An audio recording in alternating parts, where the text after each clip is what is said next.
principales que fue publicado el año pasado, hacia fines del año pasado. Y estamos revisando esto, bueno, ahora en enero del año actual, 2021.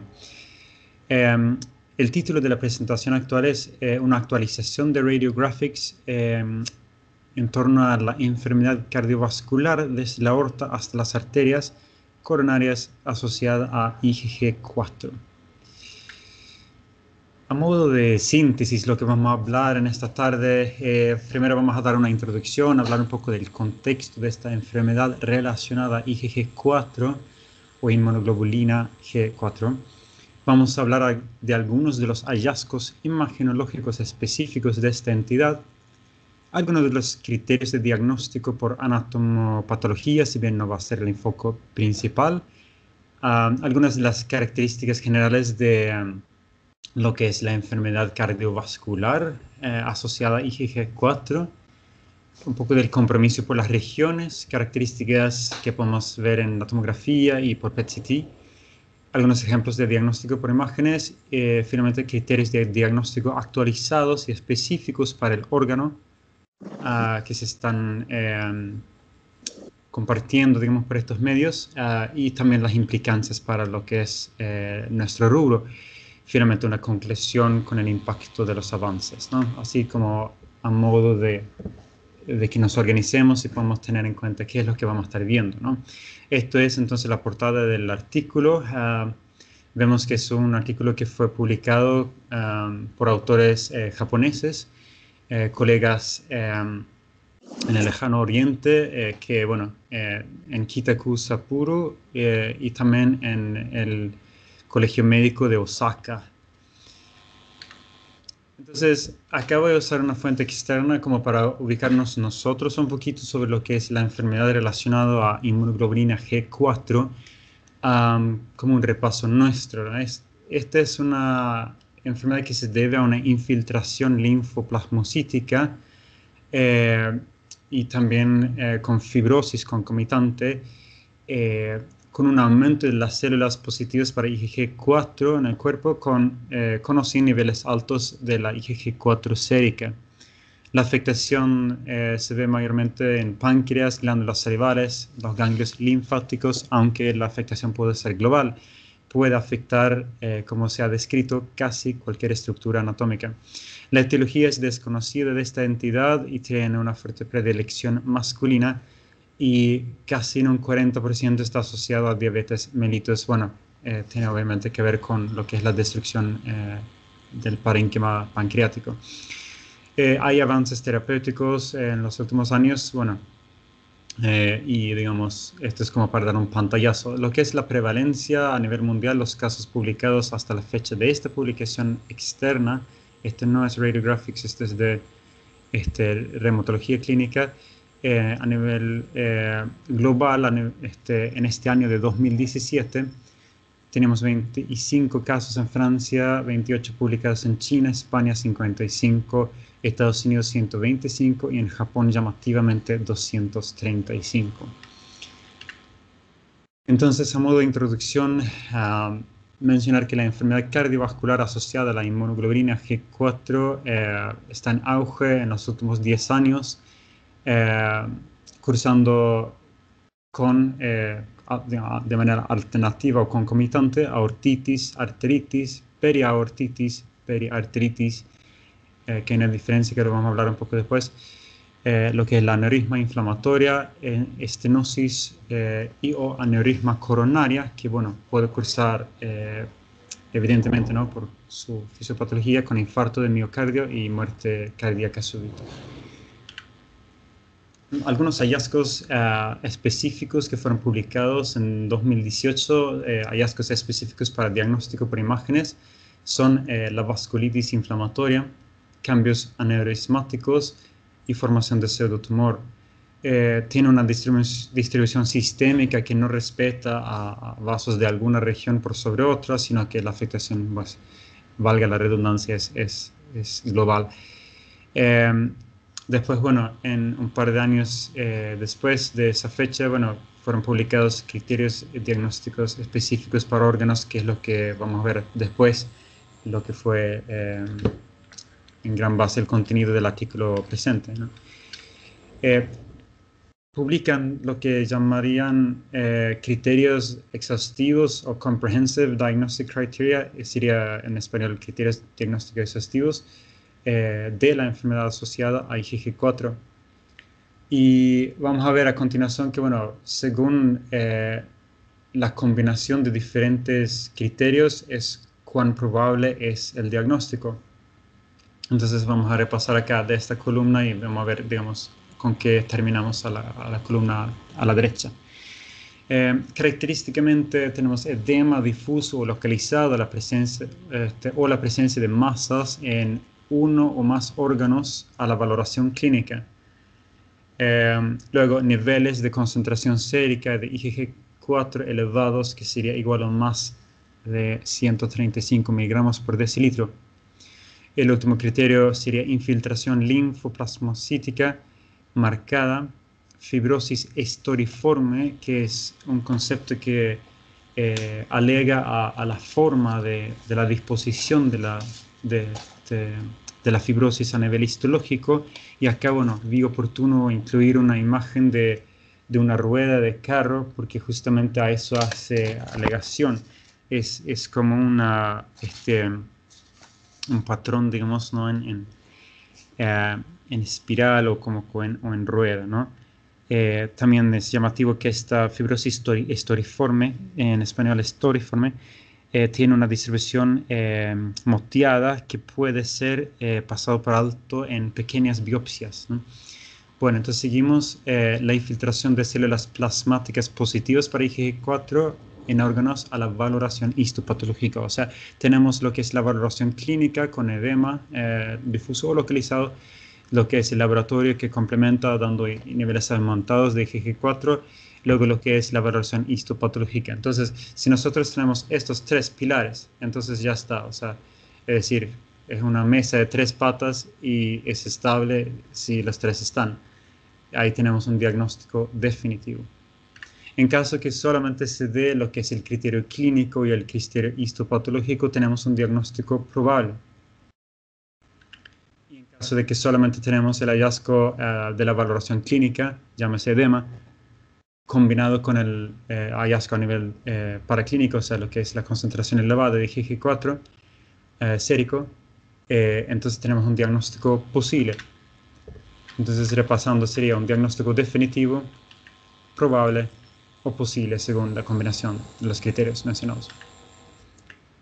El autor Stone en 2011 publicó, y esto es mencionado en este artículo, lo que son criterios diagnósticos por anatomopatología de la enfermedad cardiovascular asociada a IgG4. Entonces, lo que debe haber es consistencia en los hallazgos generales con aortitis o periaortitis. Básicamente, aortitis se limita a la pared vascular, donde periaortitis se extiende en el tejido perivascular, ¿no? Sin ser explicado por otro proceso como lo que es ateroesclerosis, que también produce similares hallazgos. Entonces hay que excluir eso para evitar un sesgo. Entonces, bueno, la presencia de igual o mayor a 50% de células plasmáticas positivas para IgG4 también es otro criterio de patología. La otra es la presencia de igual o más a 50% de células plasmáticas positivas para IgG4 por campo de magnificación de alto poder, o sea, llámase 400, cuando se evalúan igual o más de 3 campos. Esto, reitero, son criterios más de anatomopatología, ¿no? Pero este es también algo que hacen breve mención de esto. Llamativamente, la biopsia de paredes vasculares es desafiante, es impráctico, y esto es lo que, bueno, como a modo de síntesis de todo esto, si bien esto está bastante establecido, la biopsia es difícil, por lo que la evaluación no invasiva del compromiso vascular es imperativo o, bueno, se hace evidentemente relevante, ¿no? Es donde entramos nosotros. Entonces, características de la enfermedad cardiovascular asociada a IgG4, como lo encontramos en tomografía contrastada, son principalmente dos. Uno es el engrosamiento difuso parcial de la pared arterial, definida como más de 2 milímetros de engrosamiento. Bueno, también el realce homogéneo de la pared vascular, donde en una imagen diagramática está acá una representación donde tras la aplicación de contraste endovenoso la pared vascular captaría de manera homogénea el contraste. Entonces, también mencionar algo importante, que el compromiso por regiones, habíamos hablado de que las entidades cardiovasculares, o sea, lo que es la periaortitis y lo que es la aortitis y lo que es la arteritis y la periarteritis, pueden afectar cualquier región vascular del cuerpo, pero aún así hay una especie de predilección por regiones. Eso es importante tener en cuenta, porque eso nos va orientando hacia la probabilidad de una entidad por sobre otra. Ya lo vamos a ver.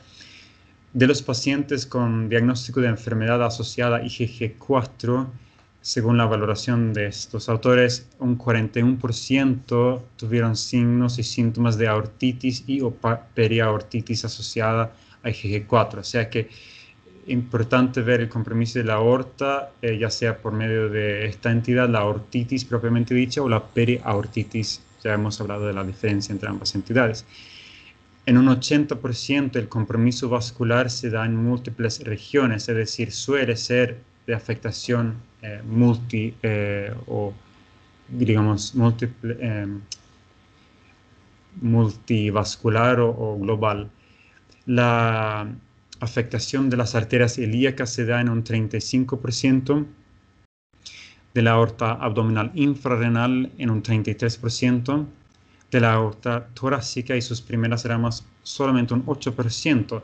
Mencionar esto porque de manera comparativa lo que es la entidad descrita por Takayasu y lo que es la arteritis de las células gigantes, esto afecta mayormente la aorta torácica, mientras que la entidad que actualmente estamos describiendo tiene una afectación minoritaria de esta región.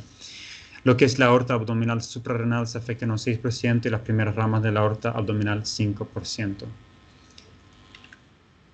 Tenemos un par de ejemplos pictográficos. La primera es, digamos, una representación imagenológica de un corte axial de una imagen por tomografía en fase tardía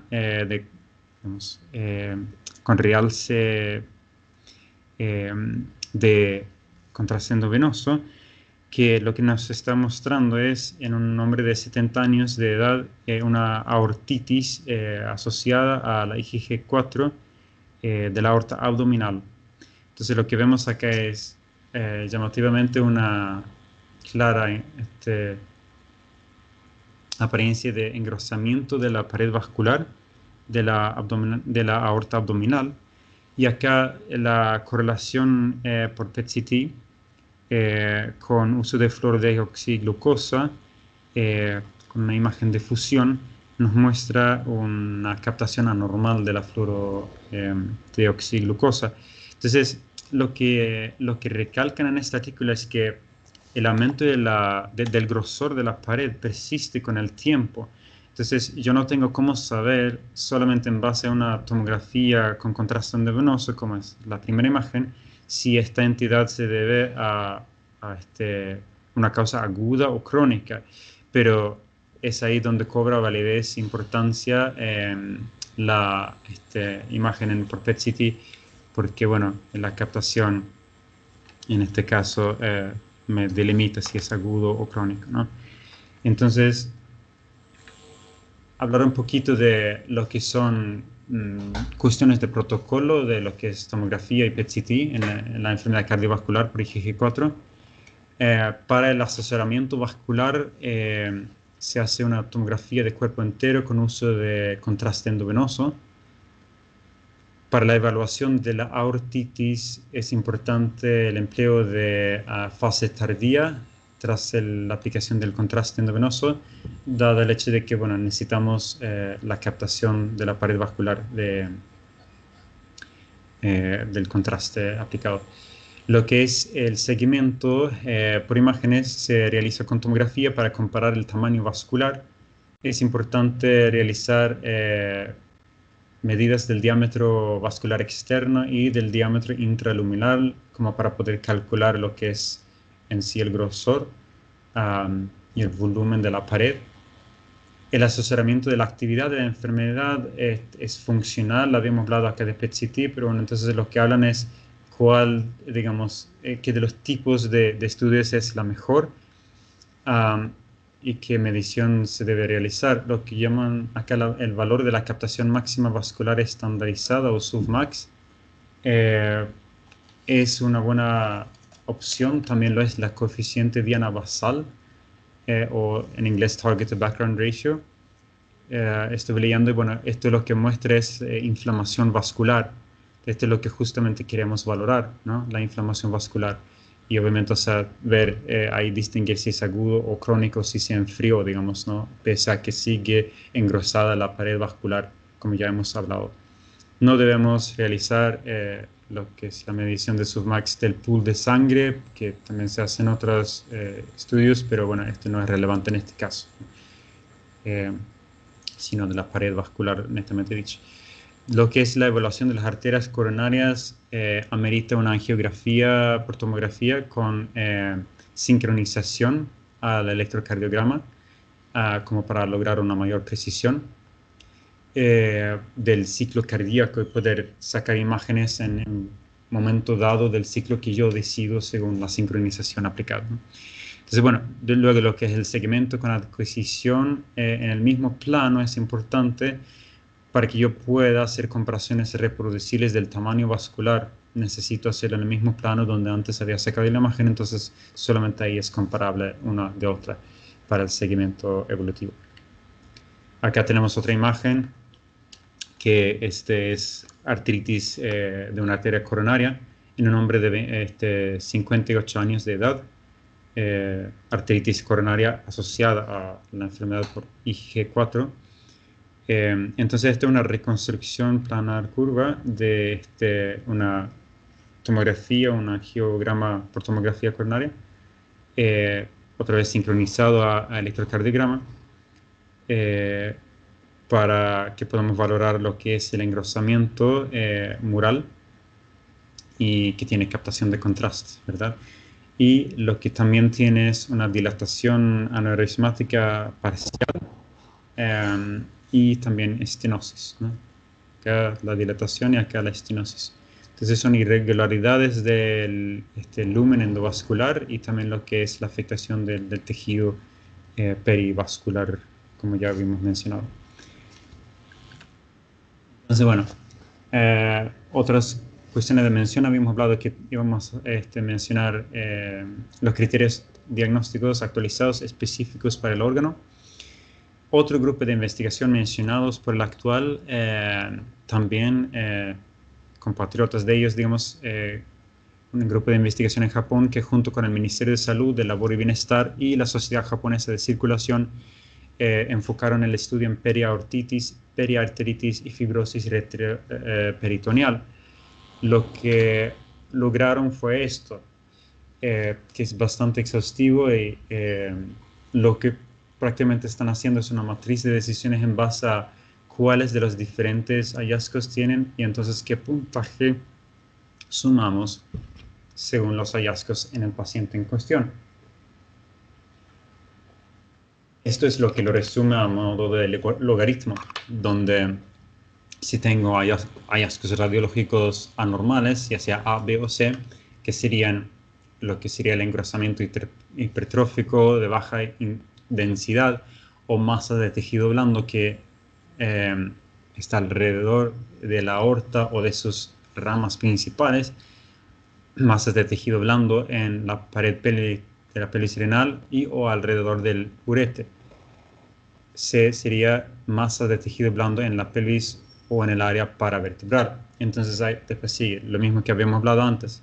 los niveles altos en la serología y los hallazgos histológicos. Entonces, todo eso es lo que prácticamente ya los hemos hablado. Entonces, la combinación entre esto nos da si es definitivo, probable, posible, si no, si es definitivo o probable. Estas son las categorías que habíamos visto en flechas de color, si se acuerdan. Entonces, yendo, digamos, a lo puntual nuestro, uno de los hallazgos de esta investigación es que el factor diagnóstico que está comprometido bajo estos criterios, que se relaciona a un hallazgo radiológico, es el engrosamiento hipertrófico de baja atenuación o masas de tejido blando circundantes a la aorta, y esos eran los principales, se lo habíamos mencionado esto. Lo que son masas de tejido blando en la pared de la pelvis renal y o alrededor del uréter, o masas de tejido blando en la pelvis y área paravertebral. Esto es lo que habíamos hablado como A, B y C. Entonces, la característica principal de la actualización de estos criterios, como viene dado por esta fuente externa citada en este artículo actual, es, bueno, que la periaortitis o periarteritis y la fibrosis retroperitoneal da el diagnóstico como enfermedad de IgG4 en base a los hallazgos histológicos sin relación a los niveles séricos. Esta es también una característica de utilidad clínica, el hecho de que sin el análisis histológico del tejido correspondiente podemos establecer el diagnóstico si tenemos ya un diagnóstico previo de enfermedad por IgG4 en otros órganos y niveles séricos elevados. Es decir, en un escenario como tal, ya tenemos el diagnóstico establecido en un paciente de que tiene en otros órganos una enfermedad asociada a IgG4. Tenemos además niveles séricos elevados de IgG4, que habla de que puede haber afectación de otros órganos probablemente. O sea, llámase infiltración, ¿no? Porque los niveles están altos. Lo que sería equivalente a alta carga viral en una enfermedad vírica, ¿verdad? Entonces, si esto se da y tenemos un hallazgo en otro sitio, no hace falta un análisis histológico de ese sitio, es lo que están diciendo, ¿verdad? Entonces eso es, digamos, alguno de los hitos o logros de estos criterios actualizados específicos para el órgano. A modo de conclusión de este artículo breve, es que, bueno, los criterios diagnósticos específicos para el órgano recientemente propuestos pueden facilitar el diagnóstico de periaortitis o periarteritis asociados a inmunoglobulina G4, especialmente en pacientes con riesgo alto en el muestreo tisular. Entonces, bueno, a modo de crítica personal y síntesis, es una entidad que, si bien está escasamente descrita en la bibliografía, aumenta nuestra comprensión de la entidad, de los que más son en el tema, justamente por la demografía y por la prevalencia alta que se ha descrito en la nación de Japón. Es interesante porque también, bueno, estos hallazgos y lo que han descrito nos sirve como punto de partida para entender otras entidades también con similares características, y abre un abanico como para tener un criterio en función a todo lo que es el mundo de las vasculitis y las entidades que tienen que ver con esto. Así que, bueno, muchas gracias por la atención de ustedes. Esto ha sido así en breve la revisión de esta tarde.